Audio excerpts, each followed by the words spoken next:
Assalamu alaikum wa rahmatullahi wa barakatuh. In the name of God, the beneficent, the merciful, and peace and blessing be upon the seal of prophets and messengers, Prophet Muhammad sallallahu alaihi wasallam. Dear viewer, today we are going to discuss a very important topic, which is, does the universe have a creator? And today we have 4 witnesses. First witness is the nature. The second is the logic. And the third one is the religion. And finally, we have the sense.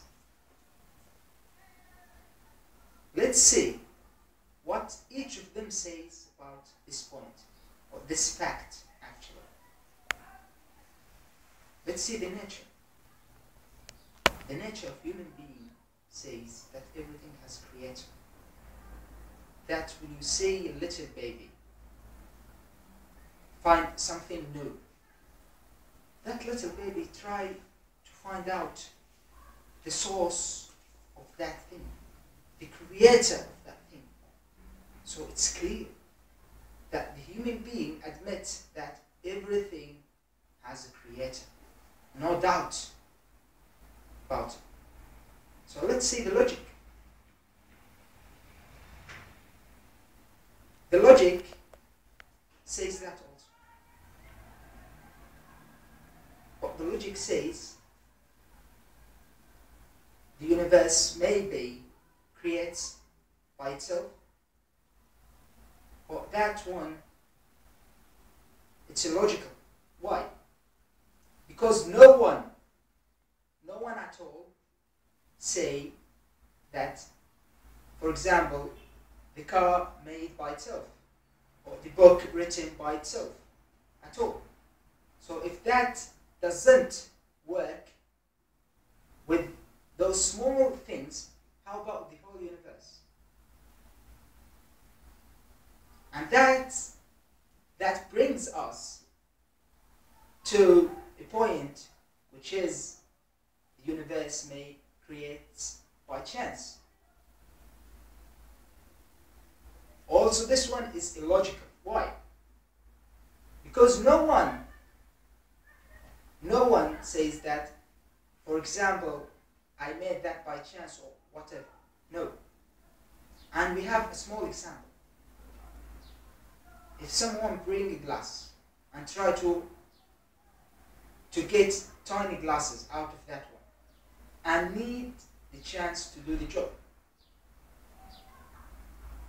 what is the consequence of the chance? Of course, mess.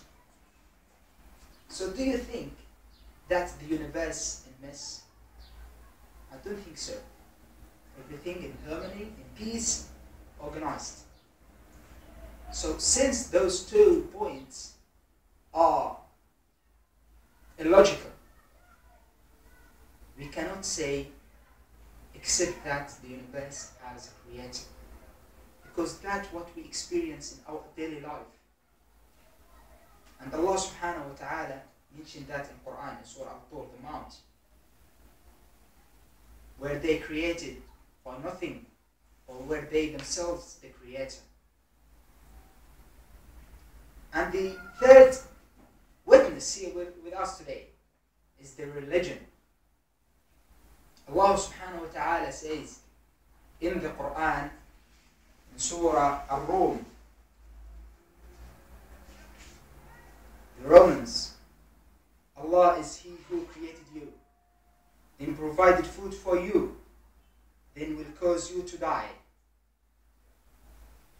Then again He will give you life on the day of resurrection. Is there any of you partners of Allah that do anything of that? Glory be to Him, and exalted be He above all that evil they associate with Him. But here, some people may ask a question. They say, we don't believe in religions and in God.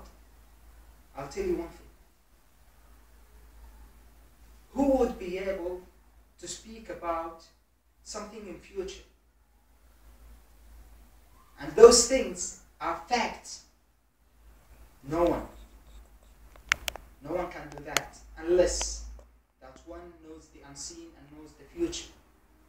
And Quran revealed by Allah subhanahu wa ta'ala to Prophet Muhammad sallallahu alayhi wa sallam. And Quran, the miracle, talks about too many things the science has just discovered recently. So this is a clear evidence and clear proof that the Quran is from Allah, from the one who created everything, because He knows what will happen actually in future. And finally, we have the evidence of sense. The sense says the miracle of prophets, Allah subhanahu wa ta'ala gave them those miracles to support them, to let people know that they are sent from Allah subhanahu wa ta'ala, to call to the way of Allah subhanahu wa ta'ala. And those are signs and evidence that they are from Allah. And the Quran is the miracle of Rasulullah, Prophet Muhammad sallallahu alayhi wa sallam. And there is another thing here with the sense, which is if you're lost somewhere, in the sea, in the desert, anywhere, and no one around you to help you, whom you are going to call? No one except the Creator. Because you know that there is, the most powerful subhanahu wa ta'ala, who can hear you, who can see you, who can help you, subhanahu wa ta'ala. Actually, dear viewer, I'm going to conclude this episode with this verse from Quran. Allah subhanahu wa ta'ala says, and say, O Muhammad sallallahu alayhi wa sallam, to these pagans, all the praises and thanks be to Allah. He will show you His signs in yourselves and in the universe, or punishments, and you shall recognize them, and your Lord is not unaware of what you do. Till to see you next time, inshallah. Assalamu alaikum wa rahmatullahi wa barakatuh.